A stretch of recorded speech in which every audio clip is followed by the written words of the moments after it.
Ladies and gentlemen, hey, hi, how you doing? Welcome back to the channel. Thank you so much for stopping by. The Warzone Resurgence meta right now is looking a little bit different after the Season 4 Reloaded update. We saw some weapons buffed that make them a little bit more competitive. We also saw some other adjustments and nerfs to some other top tier weapons as well. And so today I wanted to break down the new top 5 best Resurgence style meta loadouts to be running, sort of in extension to the general top 10 loadouts we posted a few days back. So if you haven't caught that video yet, would highly recommend going and checking that out. If there's certain weapons you don't necessarily see in this video, you're like, hey, that's absolutely a top 10 weapon. Where is it? It's probably over in the general top 10 loadouts that we covered already. But first things first here, perks and equipment. This is going to be the same on all my setups here today. So for Resurgence, I'm always running Mountaineer so I can jump off of any buildings and not worry. As someone who's prone to fall damage, this is very important to me. Double time for better movement, tempered for faster plating, and then of course flex for better audio and whatnot. We got throwing knives for those instant finishes, get our pings on the minimap, and of course smokes to be instantaneous cover. Now,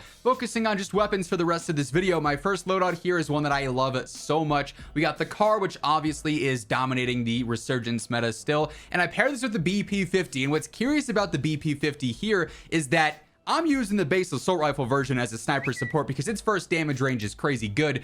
You could also use the conversion kit though if you play more towards just the close range for sniper support, and that'd be very good as well to pair with the car. Initially here, setup not really changing all that much. Yes, they did nerf the range and the velocity some. 75 meter one-shot range and 925 velo though is phenomenal for a Resurgence sniper, right? So I'm using the sonic suppressor. That's the best velo and range combo you can get out of a muzzle there. We got the 7.62 long barrel for better range and better velocity as well. Then also high grain. That trio is going to give us the absolute best one-shot range and best velocity we can get on the newly updated car. I also go for the Endless AS7 scope. This is just a matter of preference. I like the look of this. I like the fact that it has a better ADS speed. It does not reload fast though. It's a single reload. It's not the full clip all at once. So if you like a different optic like the range collar or something else, always go for preference there, or go for the faster reload scopes if you want that. Then lastly, no stock on here. I really like the feel of as well for the better movement across the board. It just makes the whole sniper so much more aggressive. Then you pair this with, like I said, the BP-50. I'm using it in the base rifle version. I find it to be a little bit more reliable for sniper support here.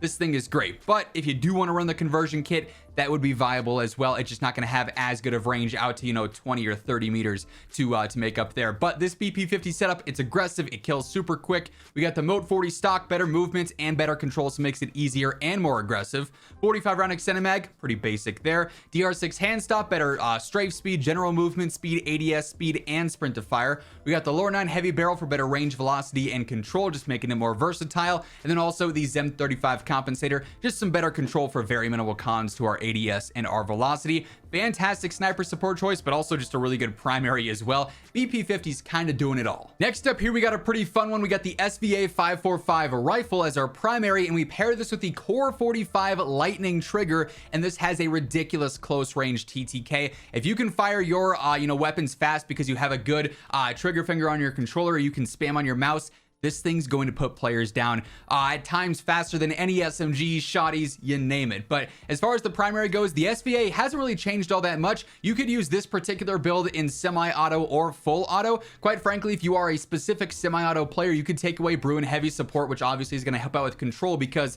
in Hyperburst, there is no recoil. You could drop that, put on high grain instead, and you'd have a really, really reliable semi-auto version of this gun. But then on top of that, Spirit Fire Suppressor is great for the range, velocity, control, and of course, keeps you off the map when you're shooting. Precision barrel for better range, velocity, control as well. 60 round extended mag, doing it all there. Perfect safety net. And then the 2.5 times Eagle Eye. If you like glassless or a Nidar or a Slatemore, again, use whatever scope you are the most comfortable with there. But yeah, SVA is one of the easiest, most straightforward weapons to use in the game, and it's incredibly reliable and good because of that. And the Core for the close range might be a slightly higher skill gap weapon, but man, it is so satisfying to just absolutely melt players with this. So most important part of this setup is this lightning fire trigger that gives you the fastest fire rate possible with the Core 45. And when you land shots and can spam this at as fast as you can, basically you'll never actually hit the max rate of fire consistently, but as you are consistently spamming, you're gonna melt. This thing's TTK is nuts. Because we are spamming this thing, you might as well have all the ammo we can hold. 40 round extended mag on there. I found myself to be way more accurate with the recoil here when I do use the slate reflector, so I like that. You're pretty limited on some of the optics you can run on this thing. I think that one's the best out of this list personally. I got the tactical stock for better control, just makes the gun easier to use when you're spamming. And then same deal with the heavy long barrel. Also though, gives you better range and velocity, so the hit scan range is a little bit better, and that fastest TTK range is a little bit better too. So this, like I said, bit of a higher skill gap gun, but it is so good in the right hands. By the way, as we are breaking down all the setups here today, if you enjoy the video, if you find it helpful at all, do me a favor, drop a like. It's always really appreciated. And if you are new to the channel, or maybe you have not subscribed yet, let's change that. We are on the road to 1 million subs, and every single day, this is the one-stop shop for everything you need to know about Call of Duty. So feel free to hit that subscribe button and turn on those post notifications. Next up here, another pretty fun primary and pistol combo. We got the ACR or the MCW with the Akimbo Stingers, which also go crazy in the close range as well. A little bit of RNG factored in because you are using Akimbo, but in the close range, these things will drop players like none other, and the ACR post buff is feeling super fun.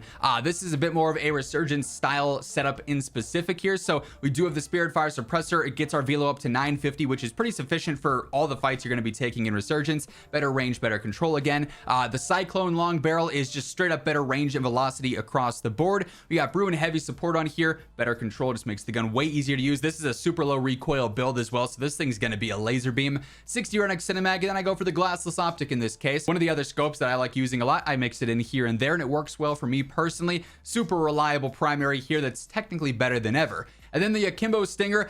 This is a pretty straightforward build. Obviously, the most important part is this Akimbo rear grip on here. So you got 2 pistols to spray and pray with.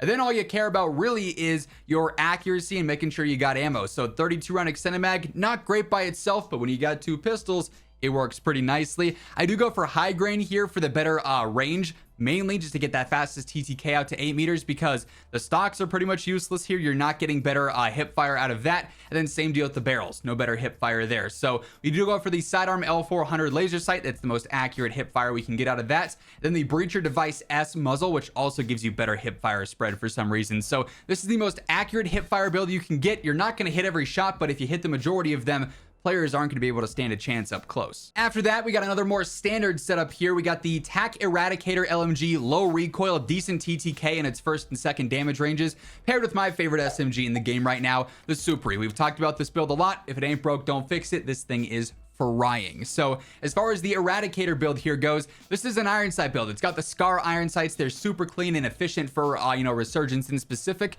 I do go for the core stock, just straight up some better control here. Minimal cons to your movement, so it's kind of just like free recoil control, honestly. We got high grain on here, better range, better velocity. That 1300 velo means you are set everywhere with this thing. It's going to basically have a hit scan range wherever you're realistically fighting with it. Bruin heavy support yet again. We got the Conquer 70 long barrel, better range, better velocity here. Then also Spirit Fire Suppressor yet again, no surprises there, but I love the feel of this Eradicator. I wish it was a little bit better in like the longer ranges for the big map, but this thing for Resurgence is so good. And then of course Superi, like I said, we know all about this thing right now. Strafe speed is nuts, TTK is great. We got the light barrel for better strafe speed, the Cutthroat stock for better strafe speed, and then also the DR6 hand stop, which helps out with strafe, general movement, ADS, and sprint to fire, all really good there. So this thing is going to absolutely be breaking ankles in gunfights. We got the high grain on there, better range, better velocity, so that 16 meter damage range for that fastest TTK is phenomenal. Then a 40 round extended mag to close things out there. Like I said, nothing new with this setup, but still so good. Hey folks, briefly want to chat about my friends over at Gamer Advantage. Of course, GA is no stranger to the channel here. Every single face cam video, you guys see me rocking my Horizon frames.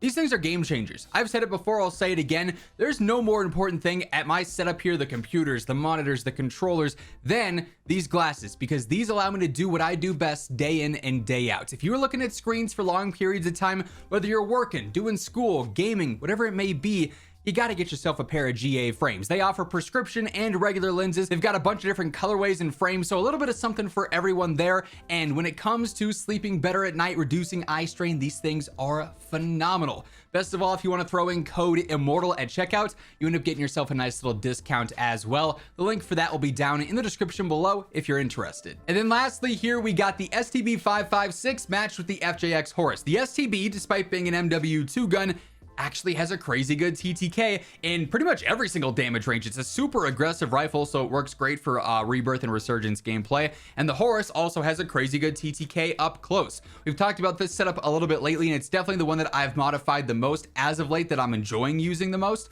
Zem 35 compensator keeps it easy, but also fast up close with the general control properties there.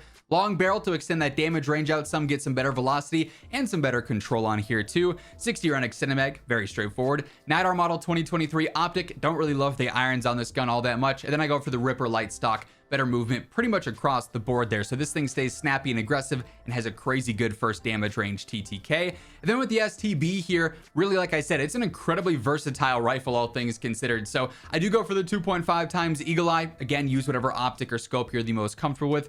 42 round extended mag is really the only drawback of this thing, outside of the fact that it's an MW2 gun. This has a faster fire rate, so you do kind of burn through ammo. That's a bit unfortunate, but it also puts players down very quickly, so you'll have time to reload. We got Brew and heavy support on here, makes the gun way easier. Spirit fire suppressor, then the rear guard barrel is just better range and better velocity on there. Really like the overall feel of that. That said, you could swap that out for something like maybe high grain rounds. It's not going to do as much like your idle sway or something, but still help out nicely with the range of velocity there. Just a matter of preference, really. Either or would work well. This thing as a rifle though is definitely slept on in my opinion. And that being said, those are 5 of the best Resurgence loadouts to be running right now in Warzone. That's gonna wrap things up. If you enjoyed the video, a like rating is always appreciated, and if you're new to the channel, be sure to hit that subscribe button on your way out so you can always guarantee you're up to date with everything going on in Call of Duty. But once again, thank you so much for tuning in, and until next time, take it easy, have an awesome rest of your day, and I'll catch you later. Peace out.